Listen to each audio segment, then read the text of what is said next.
আলহামদুলিল্লাহ, বাংলাদেশের সমস্ত হজযাত্রী সৌদি আরবে পৌঁছে গেছে। আজকে শেষ ফ্লাইট ছিল। এবার বাংলাদেশ থেকে হজ করার জন্য হজযাত্রী এসেছে সৌদি আরবে টোটাল 1,30,826 জন হজযাত্রী বাংলাদেশ থেকে এসেছে সৌদি আরব। আর এই সৌদি আরব সম্পূর্ণ টোটাল 20 লক্ষের উপরে হজযাত্রী আল্লাহর মেহমান হয়ে কাবাঘর তাওয়াফ করার জন্য, হজ করার জন্য এসেছে। বিগত পিছনে থেকে এবার রেকর্ড সবচেয়ে বেশি হয়েছে। এবার সবচেয়ে তাদের তথ্য অনুযায়ী এবার সবচেয়ে বেশি হজযাত্রী সৌদি আরব হজ করার জন্য এসেছে।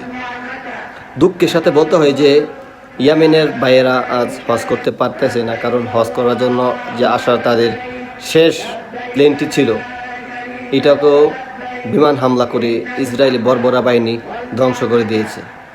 তাই আসতে পারেনি ইয়ামেনি ভাইয়েরা।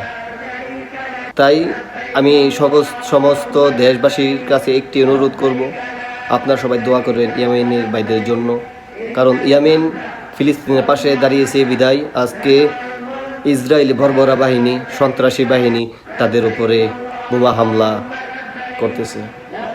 সবার কাছে দোয়া করি আল্লাহ তাআলা যেন সবাইকে এই হজ যারা করার জন্য নিয়ত করছিল সবাই যেন হজ কবুল করে, এবং যারা বাংলাদেশ থেকে এসেছে, সমস্ত দুনিয়ার মানুষ এই সৌদি আরবে এসেছে হজ করার জন্য, সবাই হজ যেন আল্লাহ তাআলা কবুল করে। সবাই বলি একবার আমিন।